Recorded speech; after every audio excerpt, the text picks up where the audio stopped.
Good morning, good afternoon, good evening, one and all. Happy 2026.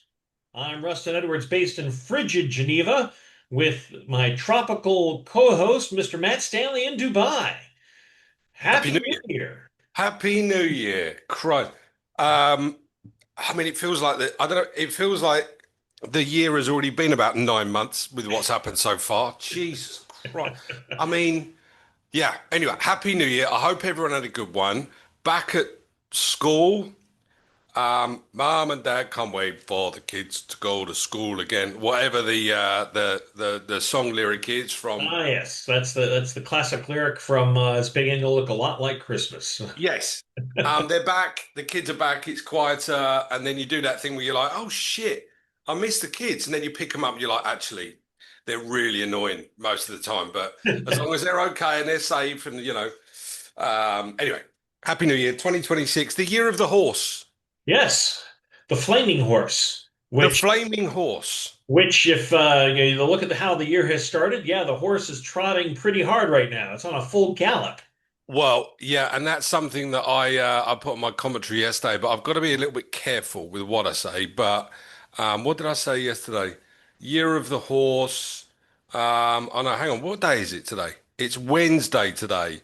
Yeah. Anyway, I put the year of the horse stands for something. It doesn't stand still, opinionated, fast and loud, which sounds a bit like the year of Donald Trump. Yeah, that Um, sounds like the presidency of Donald Trump. yeah. So. I mean, where do we begin? Let's start with 2025. I put this in my end of year commentary. Brent, let me just dig it up. Talk amongst yourselves for a minute.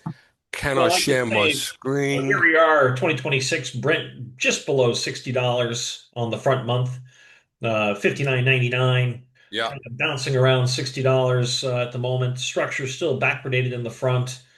Flat curve outlined and deferred for both Brent and WTI.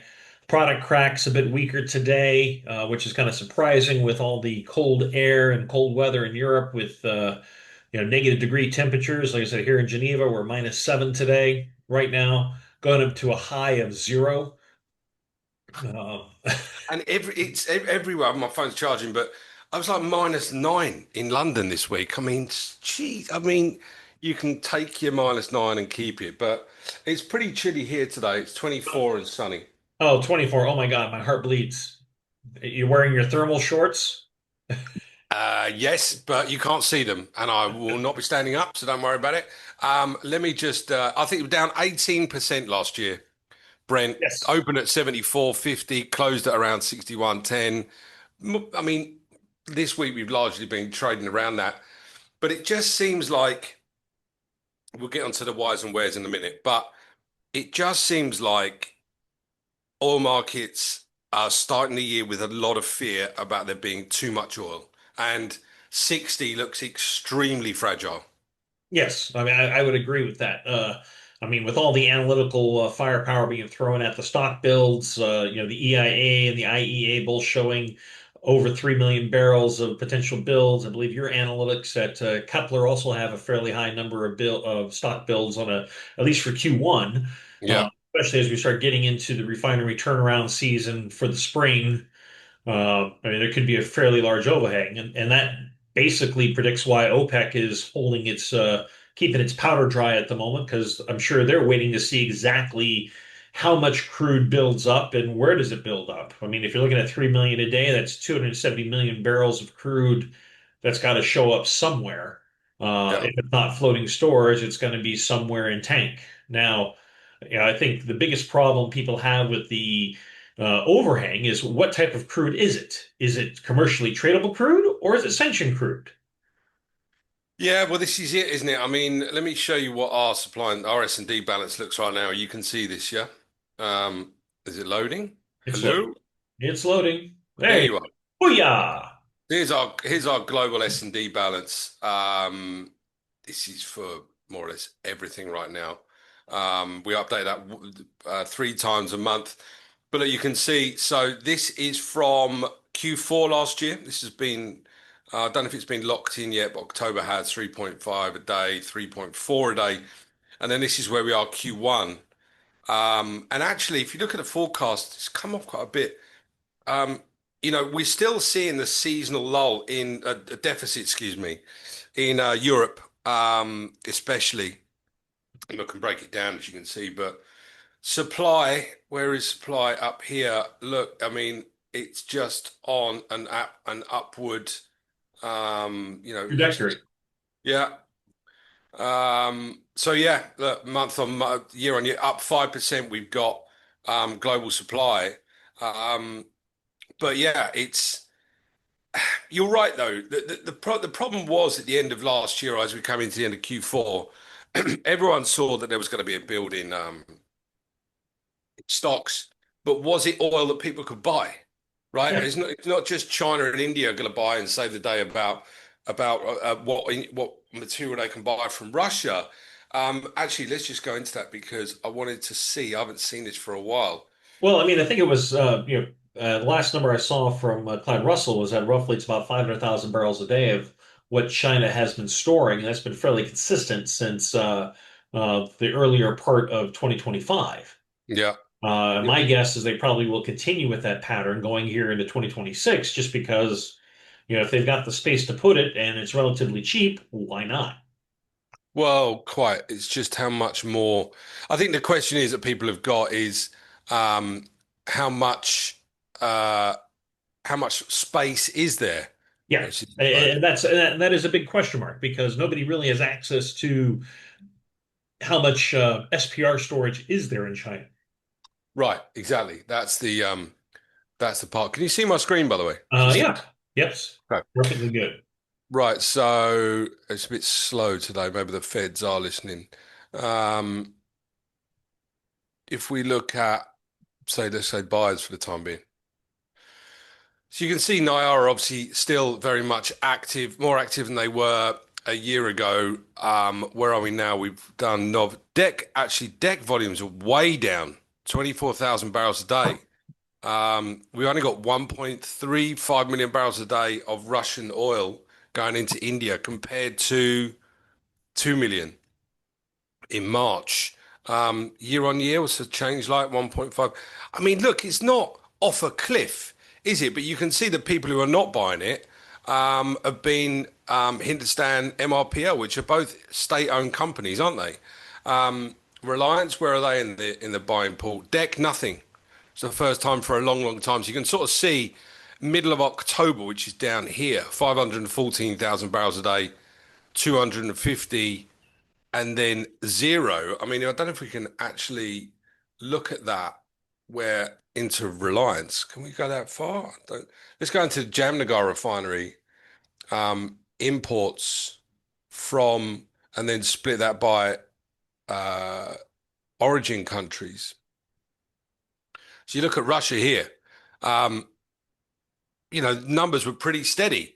I think we topped out in probably April, look, 707,000 barrels a day, 750,000 barrels a day. It was pretty steady, right, at those numbers. And then sanctions hit here, right? October. That's when Um, the tariff talk was Actually, was November. So they had the talk of increased tariffs on Indian products, and then you had the sanctions being announced in November against Lukoil and Rosneft.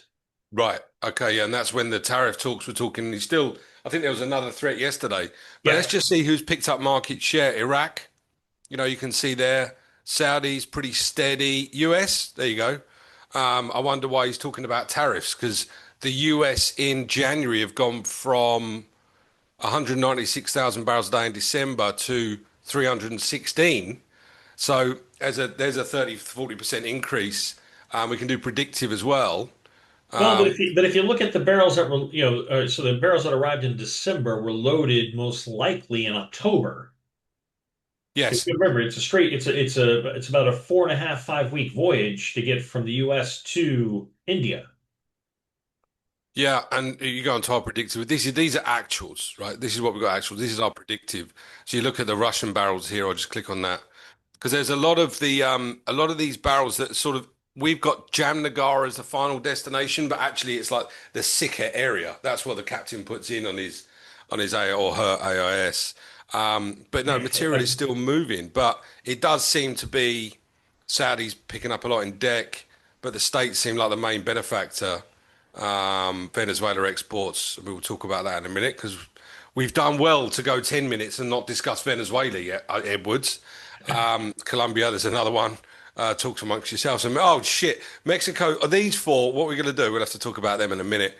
But yeah, it's you know what is happening with balances? Where's it all going to go? Are people able to buy it? What happens with China? Look, I said before, I say it again. I'm off to Shanghai again soon, and you wouldn't know that people are worried about oil supply, where it's come. They don't.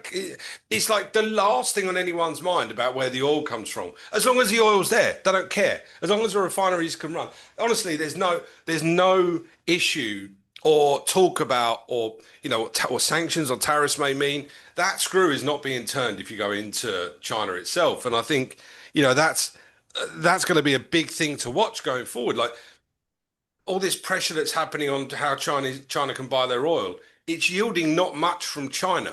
Do you see that changing anytime soon?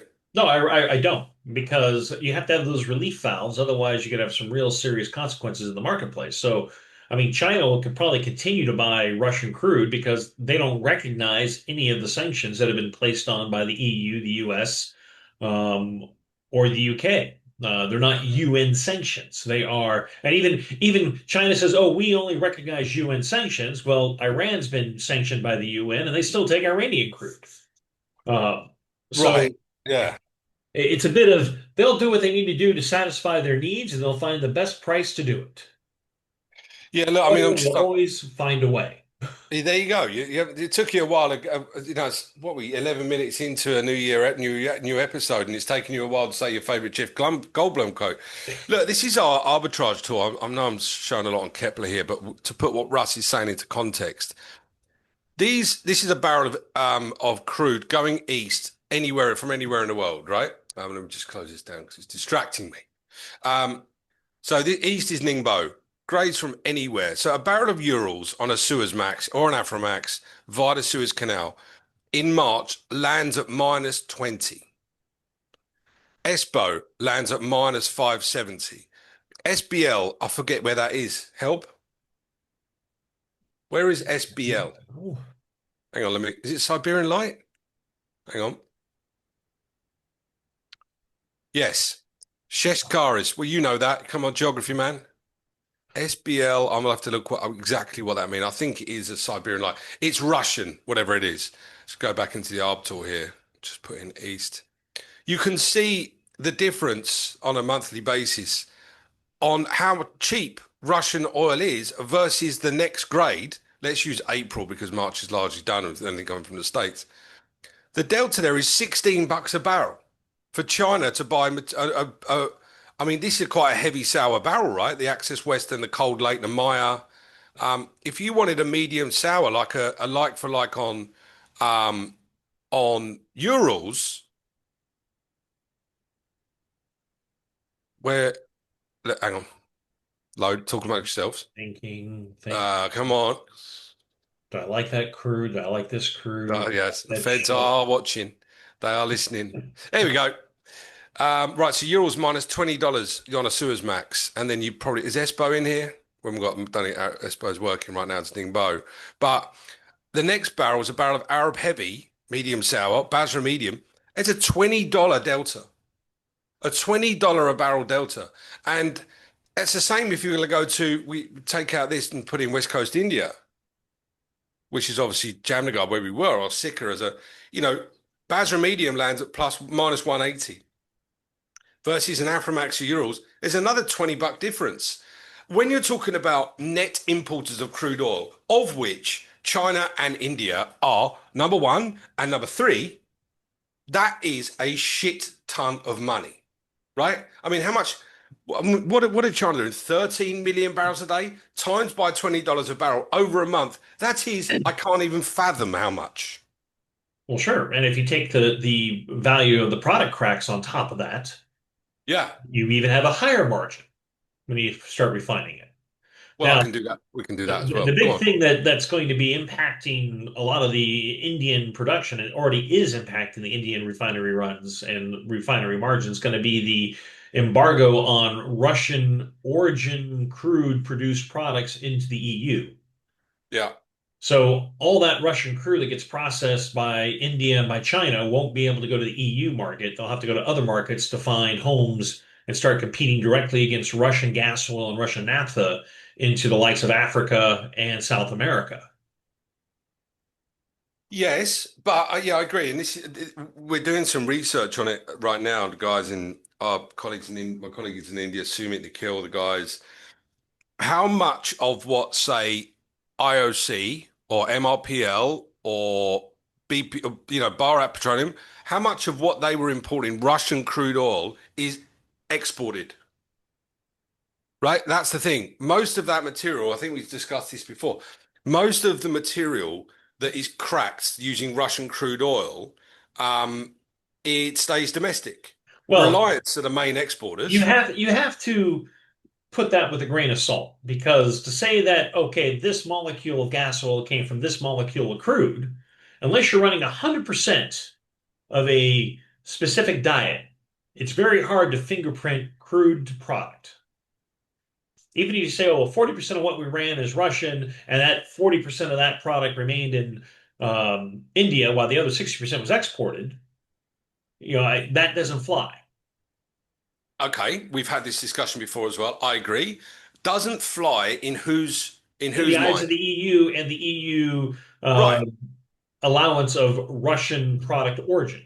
right. But we said this before. So what you get is you get what the Chamber of Commerce in India to stamp a document saying we confirm the origin of No, the what crude you have oil to was have there. is that the crude oil, you have to get a letter that confirms from the refinery that they did not run any Russian crude. Okay, so you got John. John's on the shift. John's Yeah. on the shift, just got in, coffee in hand. He's like, "Oh, John, can you just sign this document saying it wasn't Russian crude?" Yeah, sure. Stamp, Okay. send it to the Do they have EU. any Russian crude in inventory? Yeah, but okay, but what's Then, to then if there's Russian crude in their inventory, they cannot sell product to the EU. okay, but what are you saying? The EU send an inspector to go and take a sample of Well, what's in the the crude EU has tanks? put the onus on the person transporting the crude or transporting the product to confirm that they know that they had the document chain to show that there is no Russian crude being used to produce that product. Oh, right, yeah, because I remember because all oil traders they actually stick to their word. They only speak the truth all of the time, right? That's what oil traders do. Well, they have to.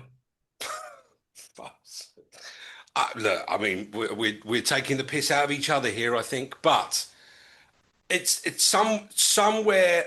Okay, what will happen is, in my mind, right, off record, there will be some miraculous massive trader of diesel going into Europe that probably appear within the next 19 days, right? Because is it the 26th of January the Well, ban comes 26th of in? January, but you got to remember the terminals, ICE, and Platts have all said they will not accept Russian origin product, Russian oil, Russian crude origin product into their respective pricing windows. I understand. That's the So same issue we're talking about here. you've got basically you're not going to be able to bring in product from areas that are known importers of Russian crude. Now, the only caveat to that that is still standing is if the country is a net exporter of crude oil, i.e., like Saudi Arabia, Iran, UAE, Kuwait, you don't have to certify the origin of the crude for that product. So could you start seeing, not that I'm saying this ever happens,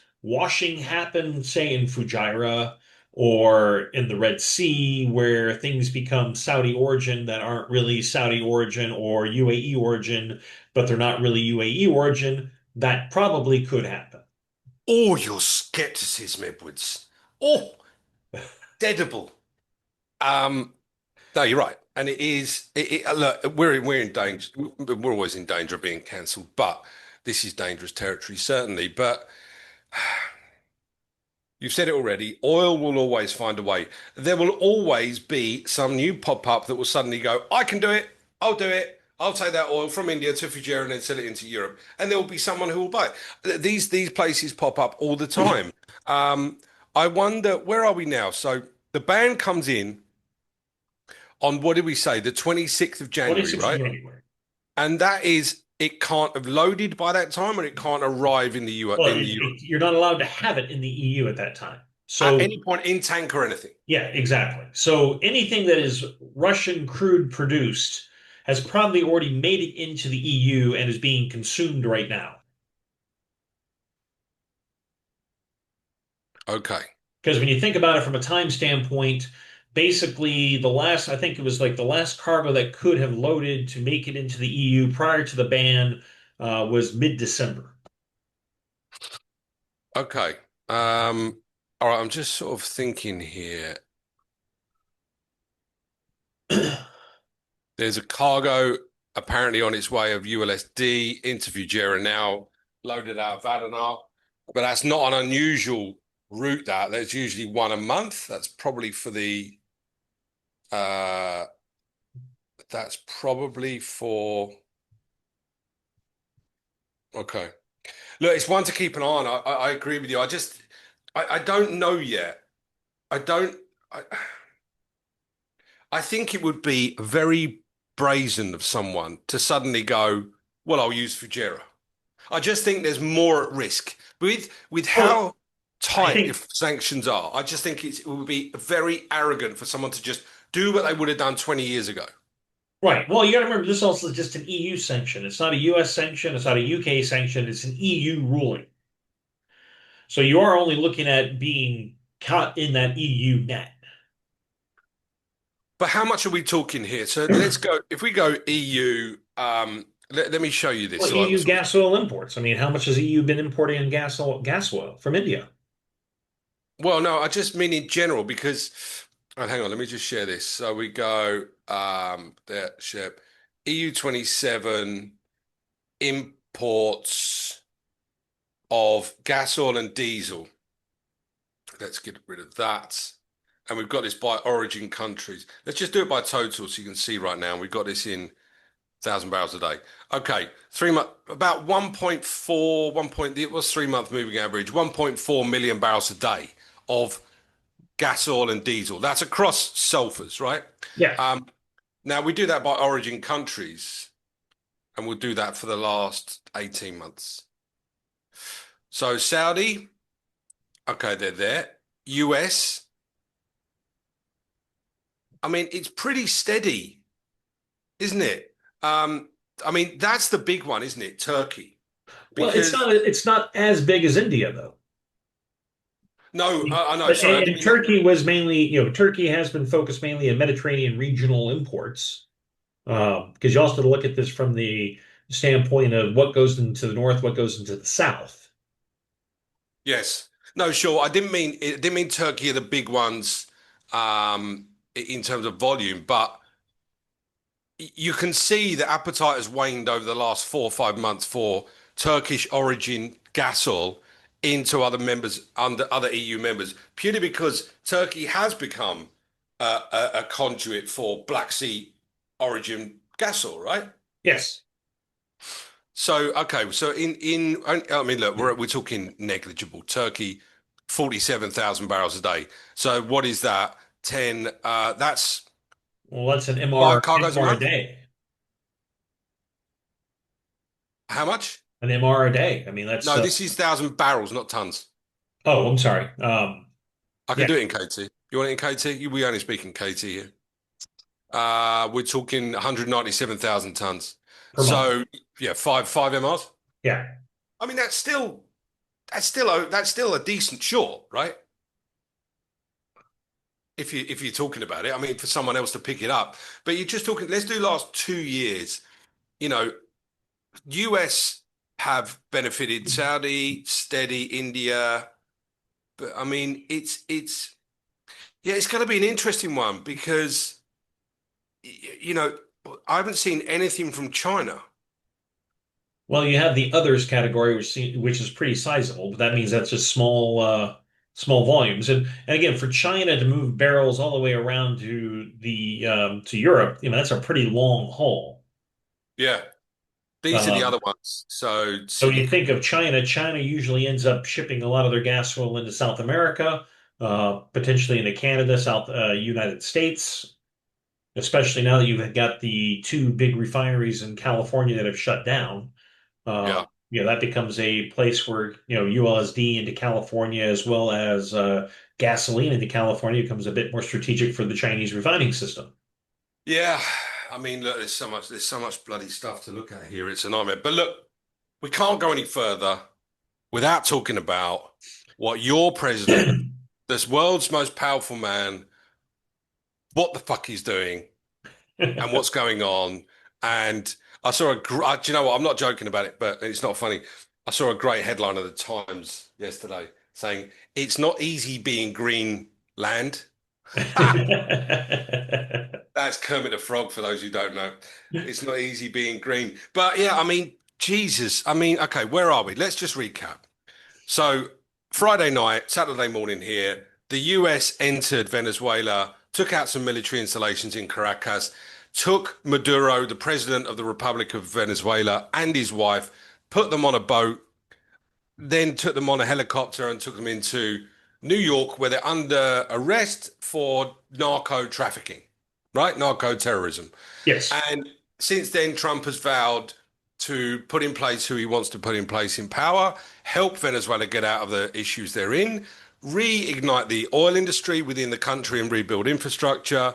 And he's suddenly found 50 million barrels of oil, high quality oil, um, that is going to enter the US Gulf Coast at any time. Then he decided that he also wants to take Greenland, which is governed by Denmark, which is part of NATO, And part of the um, EU.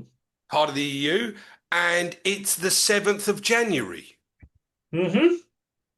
Okay, what part of that do you want to pick at first? Well, we can first pick at the Greenland one because that's one's pretty easy. Trump can say whatever he wants about Greenland, but without the support of the U.S. Congress, he will do nothing with Greenland. But He hang on, can't. hang on.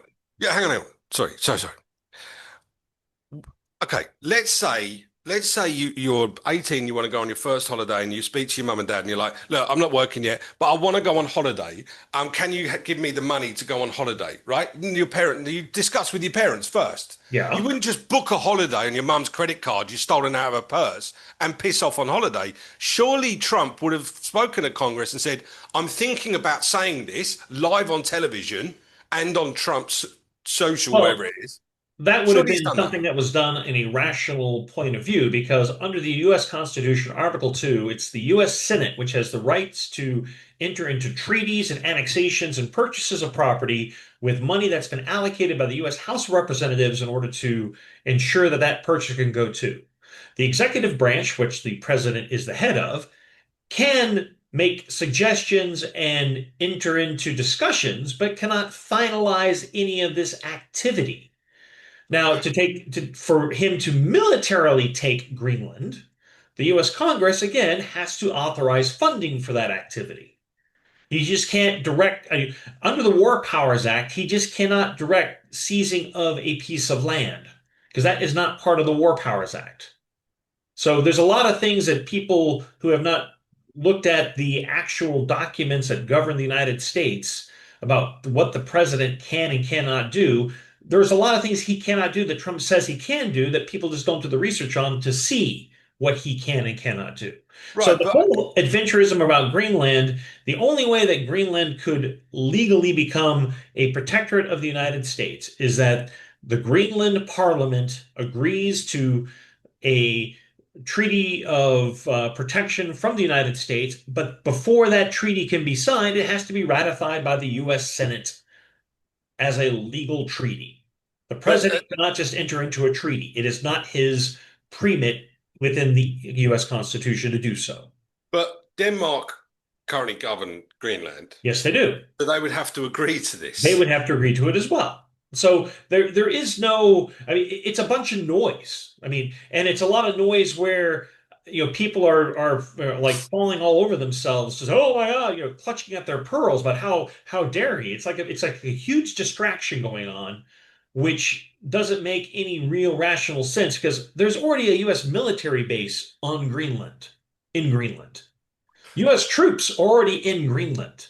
I think they've got about 1,000 troops out of there as part of the U.S. Space Command. But what? Okay. So after the event, okay. So that's Greenland. Now Yeah. let's Okay. So, let's so hang park on. Greenland off to the side. No, Now hang on. let's talk But about why the would? 50 million barrels of crude oil. Now there's a current sanctions regime against Venezuela. Now this 50 million barrels to 30 million barrels, depending on who you talk to, is if it's being seized as part of a U.S. sanctions action, then those barrels will be auctioned and then the money will be used to settle the debts that were incurred by the Venezuelan government in the appropriation and nationalization of assets that were owned by U.S. entities. That's the law. Trump cannot just say, I'm taking this money, I'm going to do what I want with it. It doesn't work that way. Okay, I get that. It's about $3 billion, right? Something like that. Yeah. And Trump does not have the power to take that money and do what he wants with it. But okay, I think we discussed this before. When he's talking about 50 million barrels, let's say a V can hold 2 million barrels. So Yep. you're talking about 25 VLCCs, which is good for the VLCC market, by the way. Um, they go to the US Gulf Coast, enter US territory, and then go into what? Some kind of like auction system Well, it has hosted to by the go into an government? auction because in order for anybody to access that barrel, they must have an import license granted by OFAC. And so if you don't have an import license, guess what? You can't touch that oil, even if it's brought in under the sanctions regime. So So, it all goes to Chevron. well, Chevron has only so much volume that they have allocated to them under their OFAC license. They don't have Okay, infinite volume of crude. I think they've got up to 350,000 barrels a day but of, hang on. But if you're okay, because someone said to me the other day, I guarantee you on Monday morning, every single CEO of every single trader was on a flight to Caracas and or Washington. And what is to stop a trader saying, okay, I don't want delivery in the Gulf Coast. Can you do it in the Caribbean? Then you wouldn't need no fac. You could ship to ship, right? you would still need an OFAC license because you're dealing in a sanctioned oil. Right. Do you think there And will be temporary relief on sanctions to allow that material to flow? well, either A, you have to have a temporary release and sanctions, which would require an act of Congress, I believe, depending on what sanctions have been allocated and what sanctions are being released. Otherwise, people will just have to apply for import licenses under OFAC to get the permission to take that crude in. That's clear. Okay, fine. 50 million barrels of oil. Right now, forget about the political ramifications on what's going to happen if he's allowed to do it. Blah blah blah. It's not for this, not for this podcast. I'm sure there are others who are discussing it, even though I haven't really seen much. It doesn't matter. When we're talking about US oil is going to go back into Venezuela and production is going to go up to like 2 million barrels a day again. I'll bring up a chart. What's your thoughts on that? Because PDVSA, I've been in the oil market 26 years this year, frightening. I mean, I've always dealt with events, not in the last few years, but they've always been there or thereabouts, but they were especially around in the late 1970s. Um, so what's your thoughts on suddenly all this oil's going to come flooding back? It's a 2, 3 year process if it gets approved, right? Yeah, I mean, I think that currently with the current infrastructure in the case of how where the country sits, Venezuela, if they're given any type of release, could probably get exports up to about 1.1 to 1.2 million barrels without doing much more investment. That would also Okay. mean they'd have to bring in enough diluent in order to make that happen. Diluent's what's used to cut a lot of the Venezuelan crude to make it actually pumpable because it is a heavy style of crude, heavy sour crude, high acid. Yeah. And I believe when you look at the upgrading units, which is used to turn the viscous crude into something that's pumpable, there's only one or two that are really operational. The other ones need to be repaired and brought back up online. So getting up to a million two is probably doable in the short term. I Yeah. think getting above that level, it is going to take a lot of investment and you need to have a very stable environment with guarantees, I think, before anybody puts an extra penny into that country. Yeah, because Um, at the moment and this is what people will need. It's not just someone saying, "I'll do it, I'll go in." At the moment it's uninsurable, and until it's yes. insurable, people just won't take political risk on Venezuela right now, right? It's No, going to they be a won't. I night. mean, if you're the CEO of Exxon and Trump says go to Venezuela and pump, Exxon's going to say, yeah, we'll look into it and get back to you. Yeah. Sorry. My mum's calling. I'll call you back. Bye, Donald. Bye. Yeah. It's just like, Chevron, okay, Chevron has the catbird seat because they've been in Venezuela and they've continued to operate in Venezuela for the last 30, 40, 50 years from Texaco to Chevron. So they will probably have the best access to get moving forward. And I think you saw that in the Chevron share price. I mean, when all this took off, Chevron's stock price rallied massively. I think it's now come back down to where it was pre-seizing of Maduro, because again, everything takes time. yeah. And until stability is known, nobody's going to want to put any extra bodies, money, or material into that country until things have stabilized and what the government of Venezuela is going to look like is known to the rest of the world. Right now, it's still Maduro's government. Um, Yeah, look, I mean, let's just, this is Venezuela, right? So I'll just touch on China. China are the big buyers, and there's parts of Malaysia. It's not Malaysia itself, but it's the port limits outside Singapore. There's a lot of ship-to-ship activity. Here, million barrels a day. So December, 800,000 barrels a day, largely in line with what Q4 looked like. There was a spike in September, a million. So you're talking about getting back up to that 1.1 was only 5 months ago. Was not a long 4 months ago. yeah, but So this is the you have to have it sustainable at that level. right, exactly. The lowest point we've had, I think this is, well, I'll go into it further in a minute, 500,000 barrels a day. It's kind of been steady over the last, apart from this using, it's kind of been pretty steady. Now, if we look at all data, and I think our data on crude goes back to 2013, it does. You can just see I think I pulled up this before. So where were we? February 24, April 2015. 11, it's nearly 11 years ago, 2.3 million barrels a day. Now, if you want them to go back to these kind of levels, and that's the highest that we've got in the last 13 years, I know we're just in 2026, but the last 13 years, it, I mean, that is a significant investment. And I'm talking, I don't know, hundreds of billions? I don't know. I mean, and you're talking about a government oil that's owned by the government of the Republic of Venezuela.